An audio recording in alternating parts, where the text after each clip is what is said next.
Islamabad, the Taliban on Saturday ruled out cooperation with the US to contain extremist groups in Afghanistan, staking out an uncompromising position on a key issue ahead of the first direct talks between the former foes since America withdrew from the country in August.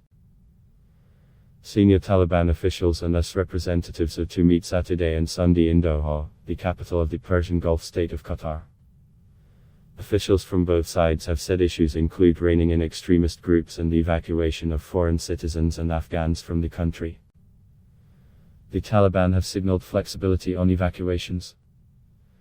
Taliban political spokesman Suhail Shaheen told the Associated Press there would be no cooperation with Washington ongoing after the increasingly active Islamic State group affiliate in Afghanistan.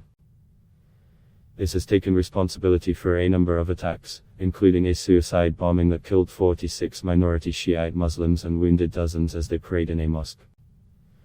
"We are able to tackle Daesh independently," Shaheen said, when asked whether the Taliban would work with the US to contain the Islamic State affiliate. He used an Arabic acronym for IS has carried out relentless assaults on the country's Shiite Muslims since emerging in eastern Afghanistan in 2014. IS is also seen as the greatest threat to the United States. The weekend meetings in Doha are the first since US forces withdrew from Afghanistan in late August, ending a 20-year military presence, and the Taliban rose to power in the nation. The US has made it clear the talks are not a preamble to recognition. The talks also come on the heels of 2 days of difficult discussions between Pakistani officials and US Deputy Secretary of State Wendy Sherman in Islamabad. The focus of those talks was also Afghanistan. Pakistani officials urged the US to engage with Afghanistan's new rulers and release billions of dollars in international funds to stave off an economic meltdown. Pakistan also had a message for the Taliban, urging them to become more inclusive and pay attention to human rights and its minority ethnic and religious groups. Afghanistan's Shiite clerics assailed the Taliban rulers following Friday's attack, demanding greater protection at their places of worship. The IS affiliate claimed responsibility and identified the bomber as a Uyghur Muslim. The claim said the attack targeted both Shiites and the Taliban for their purported willingness to expel Uyghurs to meet demands from China.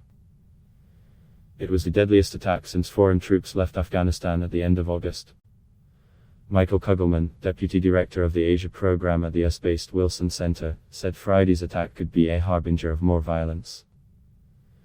Most of the Uyghur militants belong to the East Turkestan Islamic movement, which has found a safe haven in the border regions of Pakistan and Afghanistan for decades.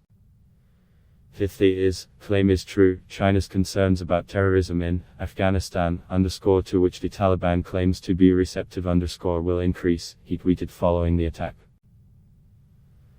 Both Afghanistan and Pakistan want the anticipated economic benefits from China's multi-billion Belt and Road Initiative project linking Beijing to Central and South Asia.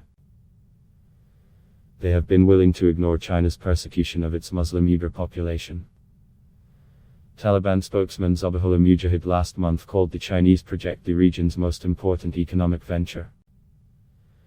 During the Doha talks, US officials will also seek to hold Taliban leaders to commitments that they would allow Americans and other foreign nationals to leave Afghanistan, along with Afghans who once worked for the US military or government and other Afghan allies, a US official said. The official spoke on condition of anonymity because they were not authorized to speak on the record about the meetings. The Biden administration has fielded questions and complaints about the slow pace of US-facilitated evacuations from Taliban-ruled Afghanistan since the US withdrawal. Adblock test why.